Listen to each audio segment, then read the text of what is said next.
Washington Capitals superstar Alexander Ovechkin only needs 42 goals to pass Wayne Gretzky to become the all-time NHL's leading goal scorer. But if the Caps don't get him some help, it won't happen this season. So today we're going to take a look at the Caps roster, some changes they need to make, and what they could do at the number 17 pick at this year's NHL draft. Hey everybody, welcome into Clearing the Benches, your one-stop shop for daily fresh hockey content. If you go ahead and hit your subscribe button right now, every single day we'll bring you in a new hockey video to enjoy. Well, as we all witnessed last year, first half of the season, Father Time was kicking Alex Ovechkin's butt. Then he came out of hibernation and he started scoring goals second half of the year. The Caps had that big push and they made it into the playoffs. However, when you look at the roster going into this offseason, they have to make major changes if they're going to get Ovi enough help to get that record this upcoming season. So let's take a look at the Caps, who's running things and what they've got going on down there in DC. Brian McClellan is the president of hockey operations as well as the general manager. He played in 606 NHL games and he had 413 points as well as some very, very entertaining fights. He's been the general manager of the Caps since May 26, 2014, and the Caps won the Stanley Cup with him as the GM in 2018. Spencer Carberry's their coach. He's in his second year, and he went 40-31 last year. They made it into the playoffs where they got swept by the Rangers in the first round. Caps have the number 17 pick, so we're going to look at some of the number 17 picks in NHL history. And the guy at the top of the list is almost the face of hockey, Bobby Clarke, 1,210 points, and the Flyers won 2 cups with him as their captain. Two of the Sutter brothers, Brent and Dwayne, both got drafted 17. Zach Parise, Murray Craven, Tomas Hertl, Tommy Fitzgerald, the Devils GM, Kevin Hatcher, Andrew Castles, Kyle Connor, Travis Sandheim, Bobby Lalonde from back in the day, Lorne Henning from the Islanders back in the day, Buffalo's goalie Bob Sauvé. And then, unfortunately, in 2007, the New York Rangers drafted Alexei Cherepanov, and he was what many people were calling the steal of that draft.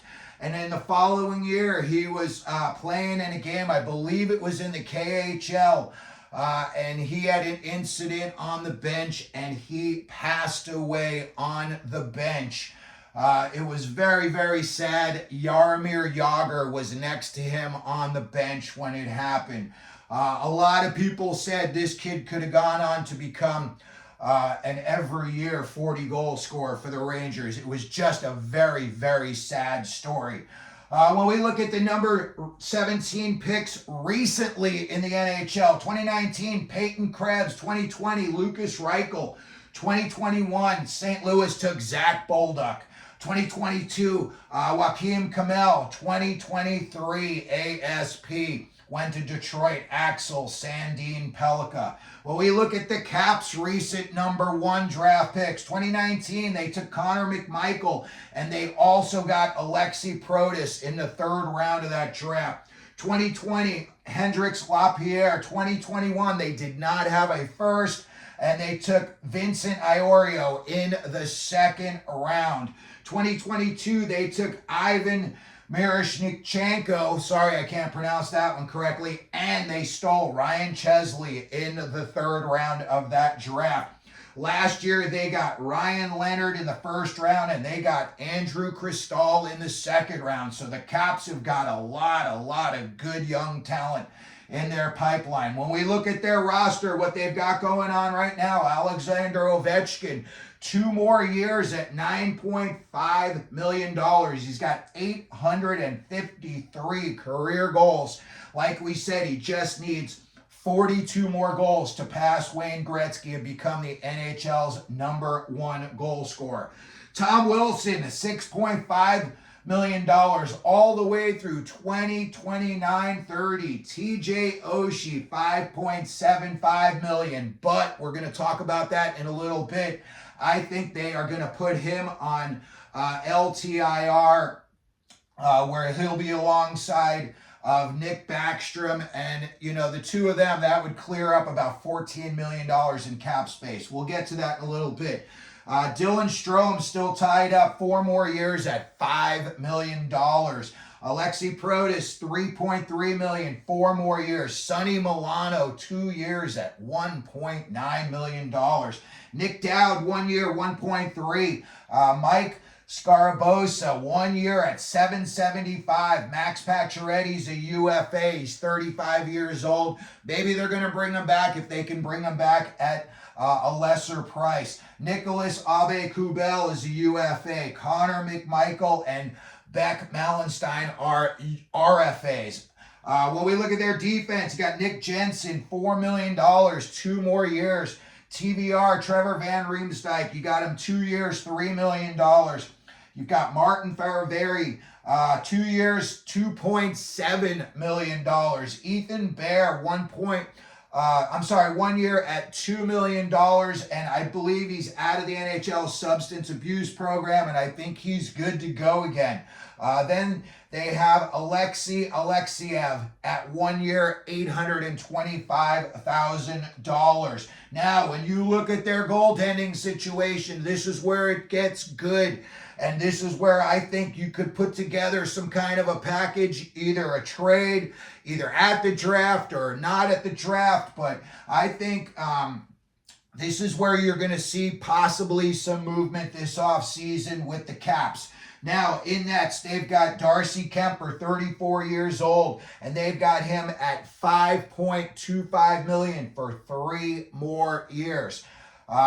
He's got the pedigree. I think some playoff teams this year wish that they had Darcy Kemper in the Nets for them. I know this year was not his best year, and he basically lost that starting job to Charlie Lindgren. However, again, I think there were some playoff teams that wish they had him between the pipes this past playoffs, or actually the current playoffs, I'm sorry. Charlie Lindgren, 30 years old, 1 year, $1.1 million.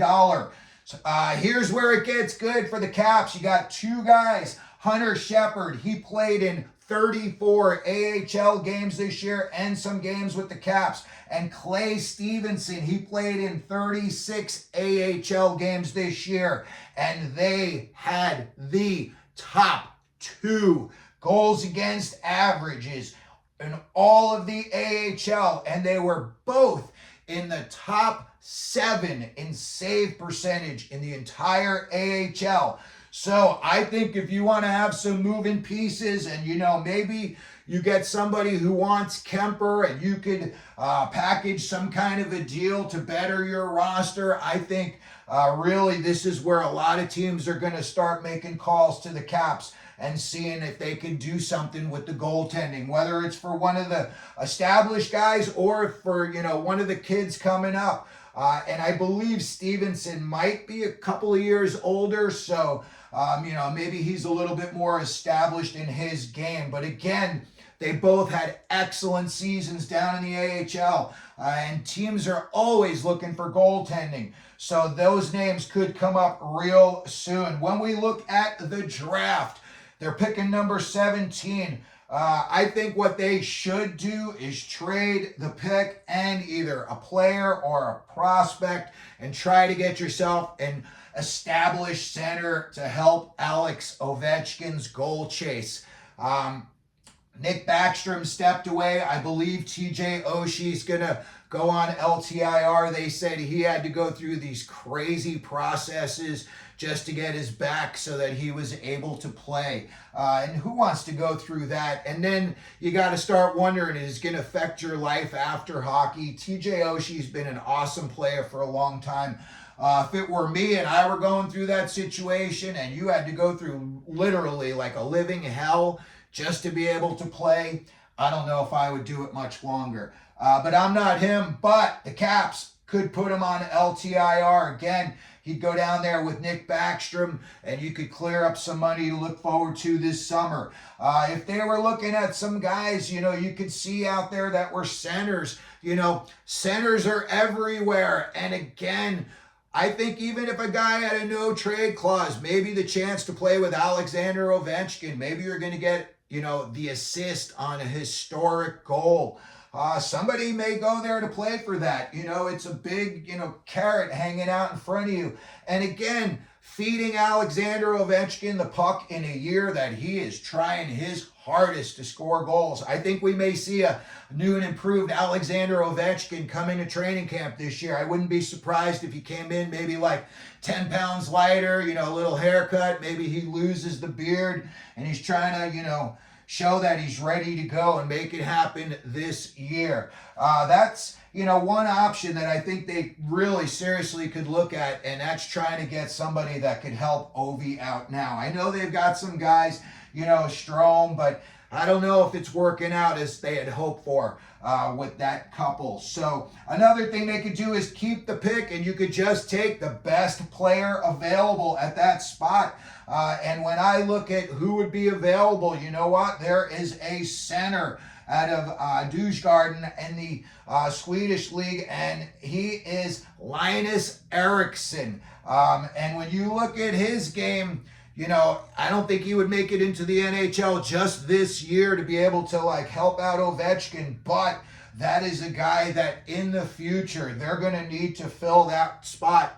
I think he would be a big time candidate to take at 17. Trevor Connolly may slide down. He's going to be an awesome scorer, but I don't think, you know, he's going to be a distributing type, and especially not in his first year. I think they could trade a goalie prospect and maybe a player on the current roster, and you try to get a second first-round pick, and maybe you try to accelerate the future a little bit. Maybe now you got two first-round picks. Maybe now you can get an established player like you're looking for. All of these things are just, you know, speculation, and it's just me saying, hey, these are their options that I think they could go with. And then also, like we had said, you know, looking forward at a little bit of free agency, if they were to put those two guys on LTIR, you know, that would free up some money. However, they are still paying Kuznetsov $3.9 million in dead cap space this year. But still, they would have some money to go out and sign a big name guy. And I'll tell you what, you know, I don't know if they'd want to go to the cap situation, but the two guys down in Carolina, Marty Necas and Jake Gensel, I think would be big time additions to that team. And you know what? They're at an age where maybe they want to try to, you know, take the torch from Ovechkin, and they want to make the team their own moving forward. So that's a look at what we think the Caps could do at the number 17 pick. Let me know what you think down in the comment section. If they should keep it, if they should trade it. Let me know if you think Ovi's going to be able to pass Gretzky this season. Also, if you could, please hit your like button. Don't forget to subscribe. And as we always do here at Clearing the Benches, let them know you're out there.